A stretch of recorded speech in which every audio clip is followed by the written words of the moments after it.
विश्वास और अंधविश्वास में कितना अंतर है। हम छोटी सी बात में माननीय सोमानी जी को हम बताना चाहेंगे। विश्वास और अंधविश्वास में एक अंतर आप छोटी सी बात से समझे। शरीर में रोग हो गया, बीमारी हो गई, डॉक्टर ने गोली दी, आपने गोली ली और शंकर जी पर भरोसा कर विश्वास कर कि इस डॉक्टर की मैं गोली खाऊंगी और मुझे पूर्ण विश्वास है मेरा महादेव मुझे अच्छा कर देगा, और डॉक्टर की गोली को तुमने खाया और तुम्हारी तबीयत ठीक हुई। ये तुम्हारा विश्वास है। अब अंधविश्वास किसको कहते हैं? डॉक्टर को दिखाया, गोली ली, घर लाके रख ली और विचार करा नहीं मैं गोली नहीं खाऊंगी, मैं तो भगवान पर भरोसा करती हूँ, मैं तो विश्वास करती हूँ और मैं वहां जाऊंगी ऐसा कर लूंगी, वहां जाऊंगी वैसा कर लूंगी, कोई झाड़ा लगाएगा वहां पहुंच जाऊंगी, कोई ये देगा वहां पहुंच जाऊंगी, कोई वहां ना ना ना।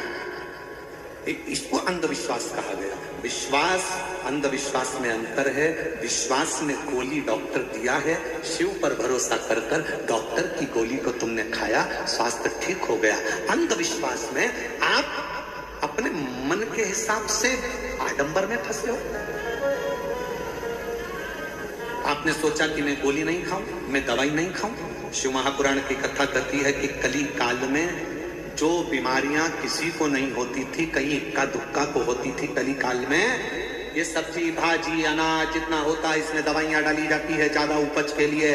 तुम सोचते हो मैं तो अच्छी, मैं तो ना गलत खाती हूँ, ना गलत बोलती हूँ, ना गलत, तो फिर शरीर में रोग कहां से आ रहा है? ये जो फसल लगती है, अनाज लगता है, सोयाबीन लगती है, गेहूं लगता है, बीज बोए जाते हैं, कपास लगती है, जो जो सामान खेत में बोया जाता है, सब्जी लगाई जाती है, भाजी लगाई जाती है, सामान बोया जाता है, सब में दवाई खाद सब छीटी जाती है। ऐसी ऐसी दवाइयां आ गई जो सब्जी के अंदर उतर जाती हैं, बीज के अंदर उतर जाती हैं, जो हमारे शरीर में, जरा विचार करो, वो शरीर के अंदर भी घातक उत्पन्न होती हैं और नई नई बीमारियां उत्पन्न हो जाती हैं। इसलिए आज के समय के रोग को मिटाने के लिए डॉक्टर रूपी शिव का होना बहुत जरूरी है। और डॉक्टर जो दवा दे उसको शंकर पर भरोसा कर कुंदकेश्वर महादेव का नाम लेकर खाओ।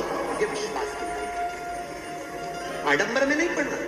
कोई ना कुछ दिया, हमने सोचा कि ठीक हो जाए, ना उसको दिखाओ, डॉक्टर के पास जाओ। शिव महापुराण की कथा जितनी बार सुनोगे, हर कथा में शिव पुराण ने एक ही बात कहा, शंकर भगवान को महामृत्युंजय कहा गया। तो पार्वती जी ने महामृत्युंजय शिव जी से पूछा कि महामृत्युंजय का मतलब क्या है? शंकर भगवान ने कहा जो मृत्यु को जीत ले। तो कली काल में क्या आप मृत्यु को जीतने के लिए संसार सागर में रहोगे? शंकर भगवान कहते हैं मैं भले ना रहूं, पर मेरे प्रतिनिधि के रूप में डॉक्टर मृत्यु को जीतने के लिए कली काल में रहे।